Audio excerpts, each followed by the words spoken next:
চালু, ওনার সাথে একসাথে ওনারা 8 তারিখে এসেছেন এবং এই 9 তারিখ হত্যাকাণ্ডের পরপরই এই অন্য খুনিদের সাথেই কক্সবাজার ত্যাগ করেছে। এটা খুনটার আসামির অবস্থানটাই হচ্ছে খুনের এখানে কারণ, যেহেতু এটা আপনারা বুঝতে পেরেছেন এটা একটা টার্গেট কিলিং এবং এই কিলিংটা যে কোনো জায়গায় হতে পারতো এবং খুনি যারা তারা আসামির অবস্থান এবং তাদের খুন করার পরিবেশটা এখানে সুইটেবল মনে করি এখানে হত্যাকাণ্ডটা ঘটিয়েছে। আর আমরা আসামিদের যে শনাক্ত করেছি এটা আমাদের অফিসাররা গোপন সংবাদের ভিত্তিতে এবং যে সোর্স আমাদের বিভিন্ন সোর্স যেগুলো নিয়োগ করা হয় এইগুলোর ভিত্তিতেই আমরা এই আসামিদের শনাক্ত করতে সক্ষম হয়েছি এবং আসামিদের অবস্থান জেনে আমরা মৌলভীবাজার জেলার জুড়ি থানা থেকে আসামিদেরকে গ্রেফতার করেছি। আসামি একজন হচ্ছে যে ভদ্রমহিলা ছিলেন, ওনার সাথে ওনার নাম হচ্ছে ঋতু। উনিও 4 নম্বর ওয়ার্ড এর বাসিন্দা, যে আমাদের যে মামলার ভিকটিম গোলাম রব্বানী টিপু, ওই টিপুর যে ওয়ার্ড সেই ওয়ার্ডেরই বাসিন্দা। শেখ শাহরিয়ার ইসলাম পাপ্পু, তিনিও একই ওয়ার্ডেরই বাসিন্দা। আর গোলাম রসুল আমরা যাকে অ্যারেস্ট করেছি উনি 6 নম্বর ওয়ার্ডের বাসিন্দা, এই পার্শ্ববর্তী ওয়ার্ড। 3 জন এবং সন্দিগ্ধ 2 জন আগে গ্রেপ্তার করা আছে। গতকালকে আমরা আসামিদেরকে আনতে রাত হয়েছে। আমাদের এটা তো তদন্তের একটা বিষয়, এটা প্রাইমারি আমরা একটা প্রেস ব্রিফিং করছি। এখন এখানে আমরা হত্যাকাণ্ডের কারণটা বলেছি, আধিপত্য এবং প্রভাব বিস্তারের দ্বন্দ্ব এবং পূর্ব শত্রুতা।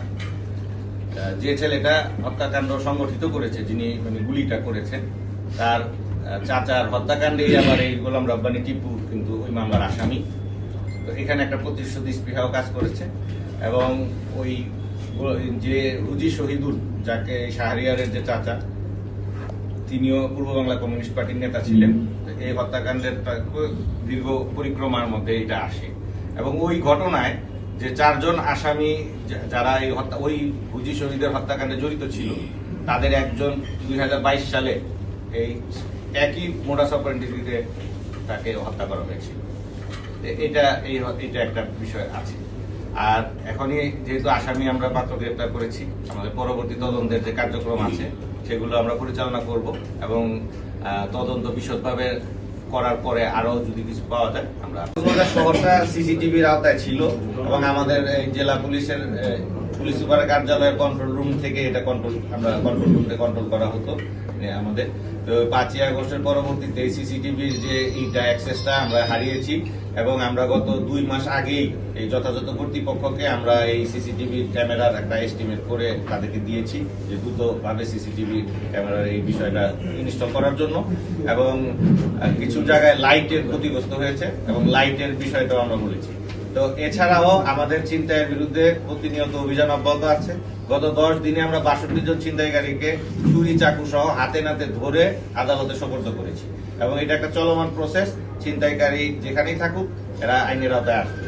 কক্সবাজারের যে পর্যটন যে শিল্প, এই শিল্প নিরাপদ আছে এবং কক্সবাজারের পর্যটকরাও নিরাপদ আছে এবং আমরা কক্সবাজার জেলা পুলিশ আমরা খুবই কমিটেড এবং ডেডিকেটেড। আমরা আপ্রাণ চেষ্টা করে যাচ্ছি কক্সবাজারের ভাবমূর্তি সহ পর্যটন ব্যবস্থাকে একটা উন্নত মানের স্ট্যান্ডার্ডে নিয়ে যাওয়ার জন্য আমরা বেশ কিছু টুলসও এখানে আমরা কাজ করেছি এবং পর্যটকদের যে নিরাপত্তা সংক্রান্ত ছাড়াও পর্যটকদের ইজিনেস মানে স্বাচ্ছন্দ্যের জন্য আমরা কিন্তু কাজ করে যাচ্ছি এবং পর্যটকদের পর্যটন ব্যবস্থাটাকে আকর্ষণীয় করার জন্য আমরা জেলা পুলিশ কাজ করে যাচ্ছি। এছাড়া কক্সবাজারে জেলা পুলিশের পাশাপাশি কিন্তু পর্যটকদের জন্য টুরিস্ট পুলিশ কাজ করে যাচ্ছে এবং ব্যাপক ভূমিকা রাখছে।